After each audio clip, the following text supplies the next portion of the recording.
Welcome to this week's edition of The Verdict. We've got 6 races to have a look at for you. I think they are all of considerable interest, and in particular a very fast time performance at Newbury that might just surprise you. We'll get to that later on. We start at Kempton on Monday afternoon with a Class 4 fillies handicap over 1.5 miles. Tamilla was 6-4. Greek Flame was a 4-1 shot from 11-2. Hexameter was 9-2 from 11-2. So a couple well backed in behind the favourite Tamilla, who was the winner here. Stall 3 for Tamilla for the William Haggas yard, and Stevie Donahue was on board. Hexameter was in second place, jumping out of 5, and Sulez 12 from 2 was back in third. This is how this particular race panned out.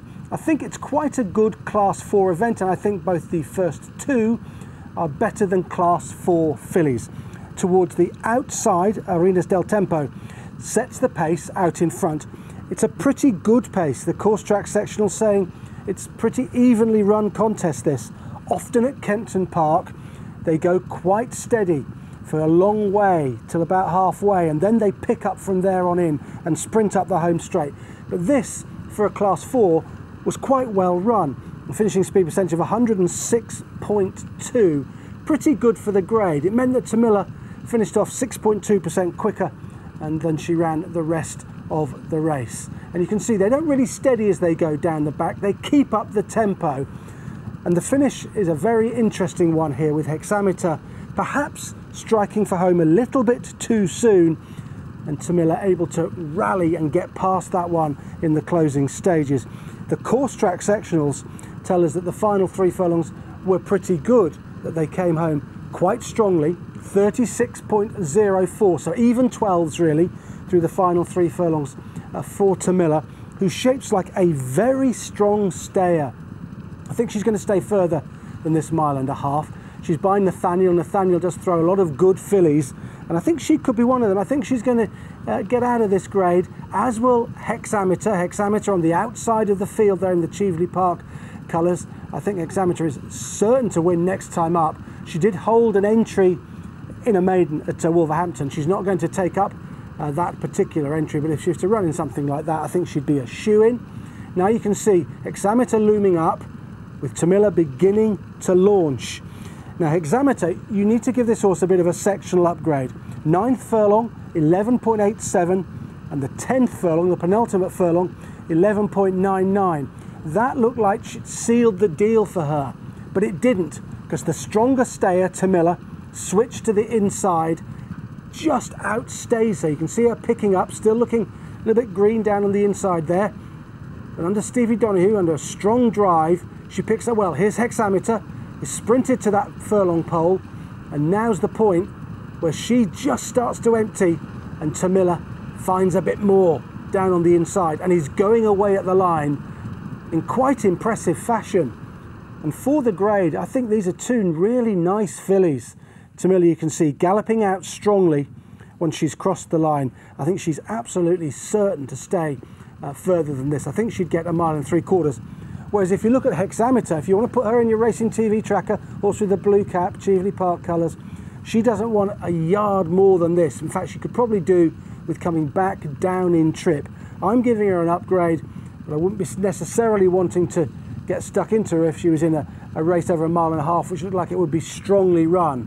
I think maybe strongly run 1.25 miles race might suit her, but I think she'll definitely win in the near future, and I think Tamilla will win again, particularly if she's stepped up further in trip, for she has simply outstayed her rivals. What about the vanquished?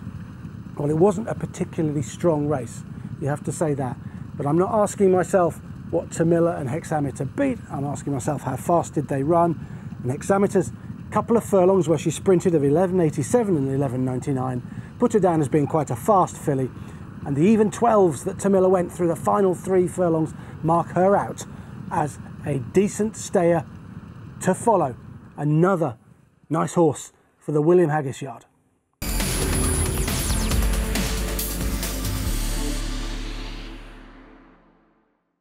There was some good racing at Salisbury last week, and we're going to turn our attentions to a 7 furlong novice stakes.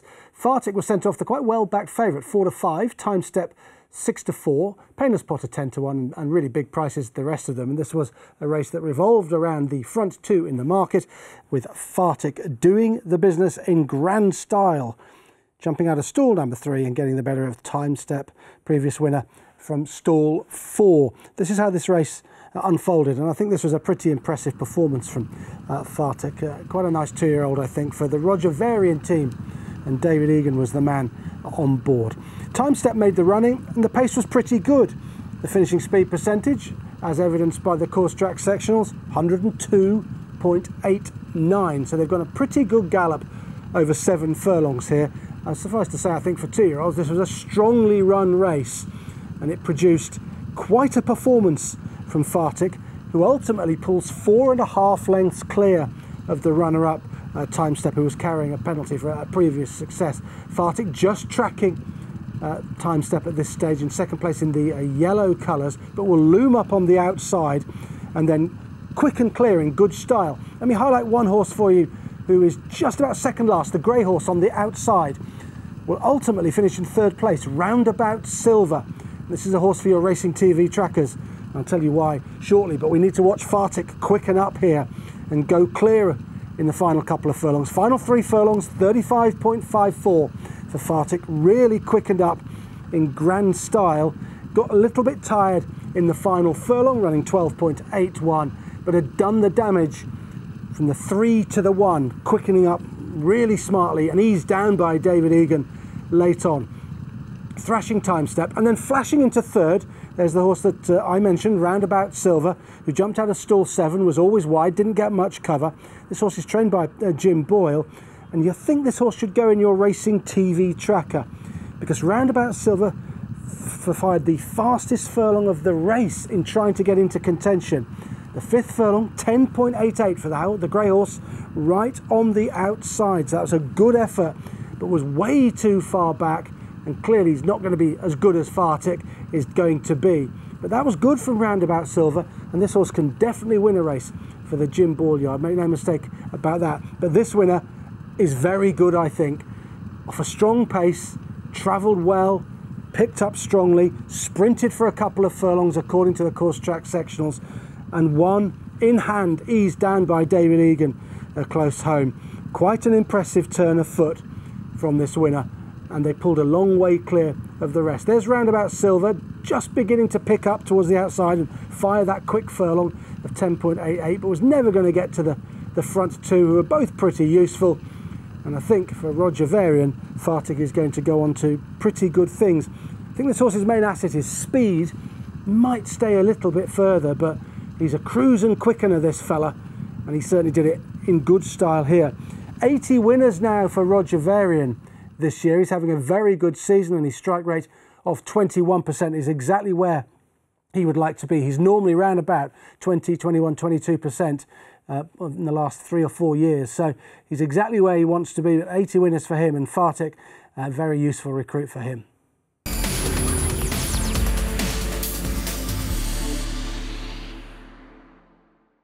Okay, let's go to Thirsk for yet another sprint, handicap sprint on this occasion. It's a Class 4 handicap. It's over the minimum trip, and Alligator Alley was the 7-4 favourite. Smeaton's Light 4-1, and Running Wild 5-1, 13-2, Mooka 8-1, and bigger the rest. And it was Alligator Alley who prevailed here, tipped up by Andy Stevens and Dave Nevison on the Racing TV website. And Alligator Alley here, widest of all from stall number 8, bounces back to form here to beat Running Wild in 2nd, and Mooka, who I think is a horse for your Racing TV tracker, back in 3rd place. So the first thing to say about this contest is that it is strongly run. It's a very strongly run sprint. You can see Alligator Alley dropped in last. Remember, this is 5 furlongs. It dropped right out in last by Danny Tudhope, ridden confidently as they rolled along in front. The 2nd furlong 10.6, the 3rd furlong 10.75, the 4th 10.99. Really setting it up for a closer, and the best of the closers was Alligator Alley, who produced a strong final time, 57.92. I think it's fair to say that this horse is very much back on track. He looked like he'd somewhat lost his way, but he's quite well handicapped now, and this signalled a real return to form. Here he is, beginning to get into contention, dashing to the front, between the 2 and the 1 and pulling clear in the end of Running Wild and Muka back in 3rd. That is a very good run from Alligator Alley, and make a note of him, for he is running again at Sandown on Sunday. In the last Sunday series of the year, he is running there at Sandown Park over 5 furlongs by the looks of things. He certainly holds an entry, so keep an eye out for him. And also think about Muka for your tracker too. Muka was up with the pace throughout, did best of all those horses who were up there early on, having his first run for the Sprint King, Paul Midgley. He's just left Philip Macon, this horse, and running for the first time for the Midgley team, so they're getting to know Muka, and Muka ran really well. He took them along at a good clip. Those fractions that I read out, well, 10.6, 10.75, 10.99. He went very hard in front, yet he still held on for 3rd place. So he's a horse to be interested in. But Alligator Alley, in a strongly run sprint, flew home 5.54% quicker than he ran the rest of the race late on. Beautifully rated by Danny Tudhope in a strongly run sprint, form that should work out. And look out for Alligator Alley at Sandown on Sunday if he turns up there. Held up perhaps on that stiff 5 furlongs, that might well suit him. And also Muka, one for your Racing TV tracker for a similar sort of race. Midgley getting to know this horse now, and that will definitely win a sprint this year.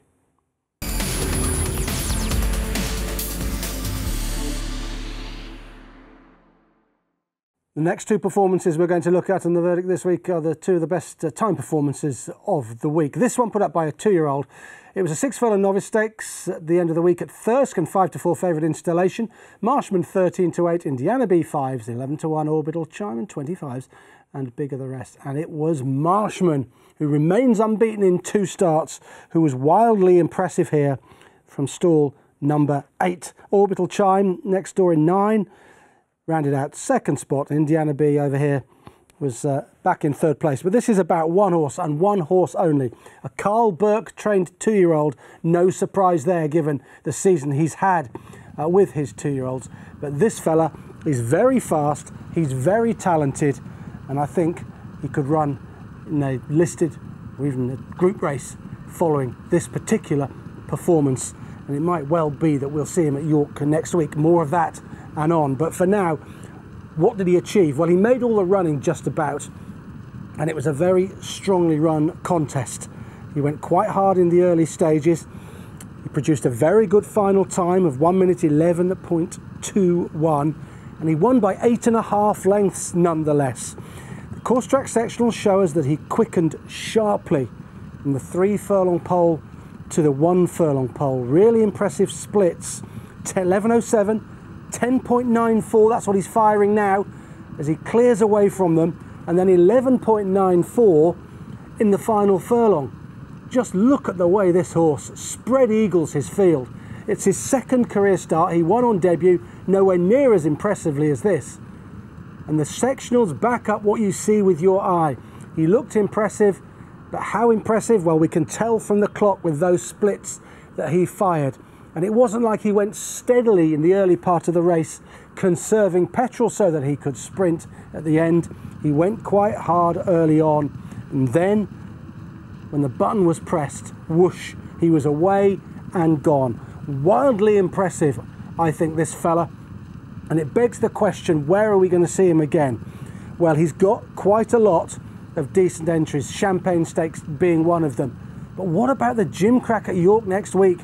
He's entered in that, and with all of the speed that he's got, that race at York might just suit him. It's a very speedy track, York, that sprint course, and I think he'd be hard to peg back if Carl Burke decides to take the plunge and go back quickly with him. The problem with that is, of course, the dreaded bounce, because he had to run quite hard here. The final time, as quoted earlier, 1 minute 11.21 is very good. So he's run quite hard, he's flashed a lot of ability, and it would be possible that he could bounce if turned out quickly. That decision is for Carl Burke and his team. But one thing they now know after this is that he is a really useful, very fast 2-year-old, and it would take a pretty good one to beat him over 5 furlongs the way he is going.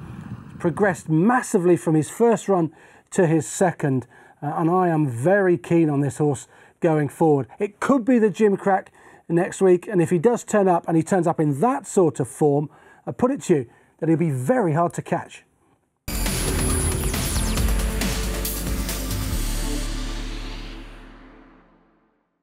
Okay, Newbury on Saturday now. The Hungerford Stakes, Group 2, 7 furlongs. Pogo was the 5-2 favourite. 4-1 about Chindit. Tiber Flow was 4-1. Dubai Poet, 6-1. Nibbled out in the market, Dubai Poet. Jumby 9s, 12-1 Happy Romance. Primo BACIO, 22. Same for Wings of War and Run to Freedom, 25-1. This produced the best time performance of the week. A strongly on race, producing a superb effort from Jumby, from stall number 6, who got the better of Dubai Poet, who was birthed next door in 7. And Wings of War from stall number 5 was in 3rd place. Jumby put up a career best effort here for the Eve Johnson Hilton team, with William Buick on board, who gives him a patient ride, which was the difference between winning and losing in a race that was quite strongly run. The early pace, Pogo far side setting that early pace, Dubai Poet up there as well in the yellow colours. Early pace, 2nd furlong 11.24, 3rd furlong 10.91, and the 4th furlong 11.13. They were not hanging about out there. The pace was fast and furious, and what William Buick did was rate his horse perfectly. For we have the finishing speed percentage of the winner, Jumby, 103.63. He finished his race off 3.63% quicker in the final 3 furlongs than he ran the rest of it. This race was set up perfectly for Jumby. Now all Buick's got to do is find a passage through the traffic. Here he comes, there's a big gap in front of him. He doesn't want that to close. And Jumby responds to pressure and picks up in fine style. The wind's going away in the end. Just had to fight for a bit of room for a stride or two. And away he goes, beating those pace setters with some ease.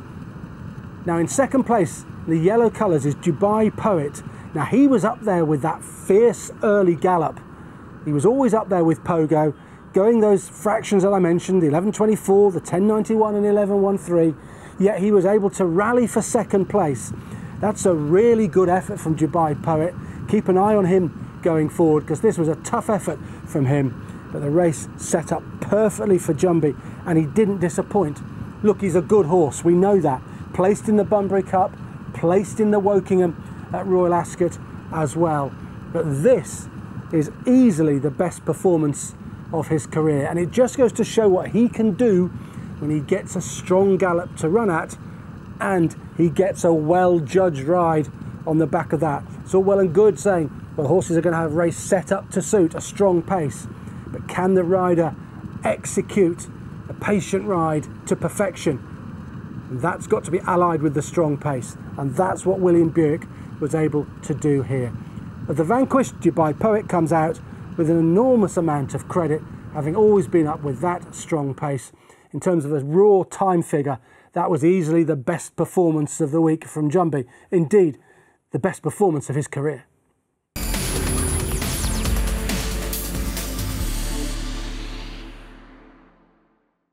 Time now to analyse the performance of Luxembourg on his comeback in the Royal Whip Group 3 over 1.25 miles at the Curragh on Saturday.